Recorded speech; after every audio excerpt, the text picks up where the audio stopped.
No days off for this guy either. Taylor Zarzour, new Titans play-by-play broadcaster. Taylor, what's up, man? Hey, guys. How are we doing today? Doing well. Congrats. Appreciate you hopping on for sure. And it's not a very well-known secret the last couple of weeks, but announced today. So how does it feel to be Titans play-by-play man? It's the best day of my career. That's how it feels. There you go. I love doing play-by-play and being the voice of a community that I love and once worked in years ago, and I'm thrilled to be back. My wife and I have some of the people that stood next to us on our wedding that are from Nashville. I come there a couple times a year doing SEC games, and for years we've talked about moving back there. I never imagined this is what it would be for, but it is. It's the chance of a lifetime. There are only, 32 of these gigs, and to get to do it in a town that we love so much, it's just I know that people say that, and you're like, do they really mean it? And we really do. This is a family opportunity for us to be involved in that community, and for me to get to do something that I love to do. It's just it's an incredible day. Well, when I mentioned that you were coming on today to Slay and Davenport, they were both like, "Damn, I wish we were there." But Dawn was like, "Man, I really love Taylor. We're gonna have to get him on again. I hate that I'm missing this." So she wanted to tell you hello and congratulations. Well, I've worked with her a ton on television, and she is a great friend, and I think she's an extremely talented person. So I'm pumped to be in the same town with her and with all of y'all. How much pressure do you feel? Let me just go ahead and throw this out here to replace Mike Keith. I mean, 12-time Tennessee Sportscaster of the Year. He's in the Tennessee Sports Hall of Fame. He's done it since '99. Voice of the Vols. Do you feel a sense of pressure replacing Mike? I would say this. I embrace it.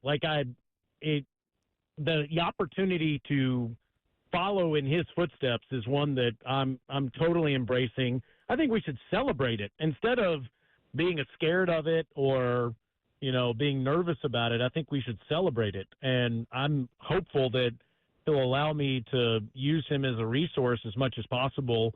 I've already had a couple of great communications with him in the last 6 to 9 months. I had no earthly idea he was going to go call the Vols when we started communicating last season. And I think the world of him. I think the connection that he's made with the community is one that I admire, and candidly, I hope that I'm able to build that sort of connection, but I also know that's not going to happen overnight. Who the heck is this guy? I'm sure there's going to be some of that starting out with. When Mike did the job for almost 30 years, it's going to be a very challenging position to replace somebody that built that kind of legacy. But, guys, I'm going to celebrate it. We're going to play his calls. We're going to talk about his calls. I hope we name the new radio booth in the new stadium the Mike Keith Room. He deserves that. And anybody that would be in my position would feel that. But I'm going to try to be me. I'm going to try to build a connection that's similar to his. But I talk like somebody that grew up in Alabama, that lived in Tennessee and North Carolina. I don't have the exact same accent he has. I definitely have a Southern one. But I'm going to try to be Taylor Zarzour. The last thing I'm going to try to do is try to be Mike. But I sure as hell am going to try my darndest to, throughout the community, connect to everybody in town the way that he did. And not just in Nashville, but obviously the whole footprint. Taylor, that fires me up, man. This is Mark Mariani. I look forward to meeting you. Congratulations, man. That sounds so awesome. Do you get a trophy of some sort for this Pro Bowl record? It's crazy. Taylor, what's the yardage total? I don't know, but here's the deal, Taylor. The story goes 321 yards. Something crazy, but the story goes like this, Taylor. You know this, is that if the kick returner is returning the ball so many times, it means your defense cannot stop anybody. So I think I played, and I think the Pro Bowl. Yeah, I think the NFC scored about 60 on us, and so the numbers for the return man out there running around like a chicken with his head cut off got inflated a bit. Also on the kick coverage team, there was literally only one guy that was trying to London, and he was trying to just disassemble you. London Fletcher took it as a point to not let me walk off that field. And I was like, can nobody, Wow. and think about this, that nobody wanted to play special teams that was there for offense. So it was like, can somebody just block this one guy? Because he's every play. Anyway, I'll tell you the story later. But man, I'm so happy for you. It's pretty awesome. And you're right. We'll celebrate Mike, and he got his dream job as well. And so my question is this. Nashville, Tennessee, this hustle bustle music city. I'm sure it's changed a lot since you have been here, but it sounds like you've already touched on it. What does it mean to be coming to a city that has so much buzz, so much popularity, so much hype? And not only that, we're building this new stadium, and we're, this huge entertainment scene, and you're just the sports is turning up in Nashville and all that stuff, and now you're going to be right in the center of it. Well, you nailed it. And this is why I wasn't looking to be the voice of any NFL team. I would not consider, if I didn't grow up in the Deep South and I hadn't spent time in Nashville, I love doing play-by-play, and it's a big part of who I am. But as much as I love doing an NFL game on Sundays starting this year, living in Nashville and being in the community that you just described is a massive part of this. Representing the community that you just described is a huge part of this. So, I'm sure there's a bunch of people that want to be the voice of an NFL team, and they don't care where that is located. I'm a little different.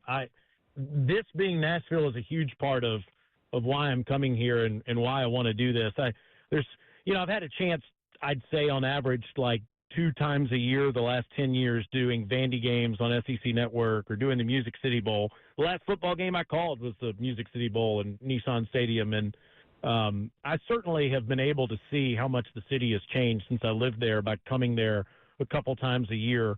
And, yeah, there's a ton of energy in that community, and it feels almost like nothing else in our country, at least in the last 10-plus years, especially since COVID, just how the town has exploded. And I think you can also feel that in the facility, guys. I know that team is coming off of a 3-win season, and they have the first pick in the draft, but there's so many new faces in that building that are representing the team on the field, on the sideline, or in the front office. And it's kind of fun to be at the beginning of this new rebuild that the Titans have going on right now. And that's another appealing part of this. That's a great point. Taylor Zarzour with us now, the new Titans play-by-play broadcaster. So let's go back. So where did you grow up? Did you always want to get into broadcasting? What was your story in terms of your development into following this career path? I'm from Mobile, Alabama, and since I was 5 years old, this is what I've wanted to do with my life. I wanted to be a play-by-play broadcaster, and for the longest time, I was doing sports radio in Nashville and then in North Carolina for many years.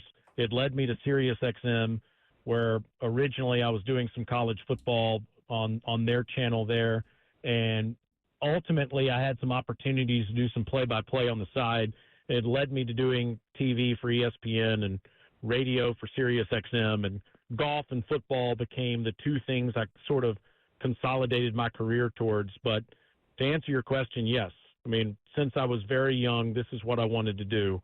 And it's extremely fulfilling to me to get to do something that I've always dreamed of doing. And I don't ever lose sight of that.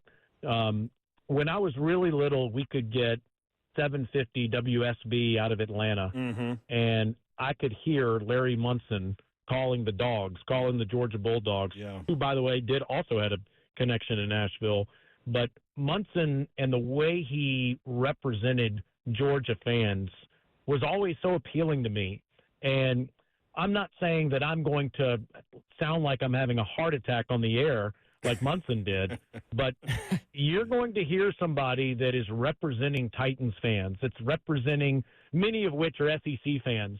And I think there's a lot of synergy between an SEC fan and a Titans fan. And you will, when Calvin Ridley makes an incredible catch over the middle and the Titans have a fresh set of downs and there's buzz in the stadium, you're going to hear that in my voice. I get fired up. I get excited. And, there's a lot of people that are out there listening that have all sorts of stress going on in their life.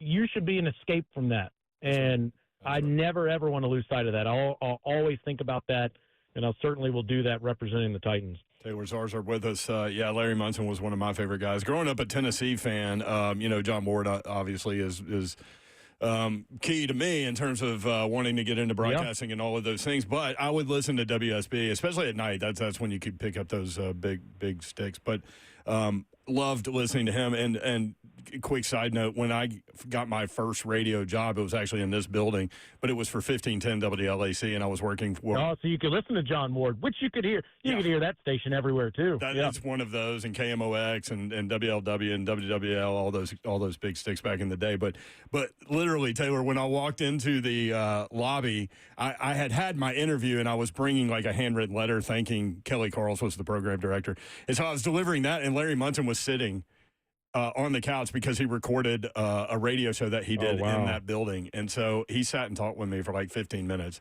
for no reason, but I'm glad you brought him up. So for those that don't know, Taylor, you've been doing SEC Network. I'm 99% of our audience knows this, but for those that don't, you've been doing SEC Network, college football SEC Network games for a number of years. Will you continue to fulfill that role? I will. Yeah, I'm going to do those on games on Saturday. That's awesome. And then get to Nashville or get to wherever the Titans are playing, which happens to be the NFC West and AFC West in 2025. So this will be a little more challenging this year, but what a year to start, right? No, long airplane rides. That's right. But I typically do an earlier game on Saturday, which won't make it that complicated. My man Wes Durham, who's one of my closest friends in the industry, does ACC primetime games on Saturday night, and somehow he can get to the Falcons games 5 hours later. So I'm not nearly as worried about me turning around and getting to Titans games the following day. But, yeah, I'm going to continue to do that. That's a big labor of love. I've already contacted ESPN and asked them if I can do 12 Vanderbilt games for the 2025 season. But no, in all seriousness, I mean, it is in Nashville, and being so close to all these SEC schools, I don't think it'll be that challenging. But it's a great labor of love of mine to get to do those games. Being from Mobile, Alabama, living in Nashville for as long as I did, the SEC means a great deal to me. And then to get to turn around and represent a team the next day, I mean, this is like, this is paradise for me, really. I mean, this is just one of those big pinch me moments. Well, you're going to fit in well with this show. It sounds like your schedule's pretty light. We'll find some high school games Friday night for you in the Nashville area. Legit, little triple header. Golf in the off season. I'm calling you right now from Augusta, Georgia, where we'll be broadcasting the Masters on the radio this week for Sirius XM, and I'll still do the majors and a few other tournaments in the off season, but yes, the football season will be quite wild. But hey, Taylor, you know what? Thankfully, I have a loving wife who does come with me quite a bit on these trips, so we're gonna have a ton of fun. Well, you've carved out a nice little life for yourself there, bro.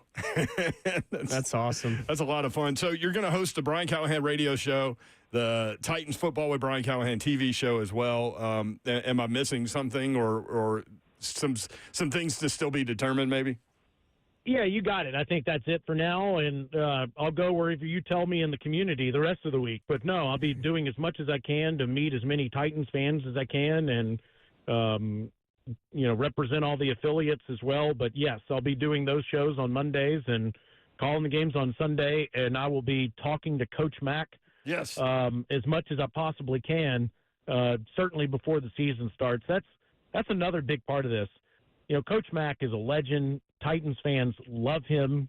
That was a big part of why I wanted to do this.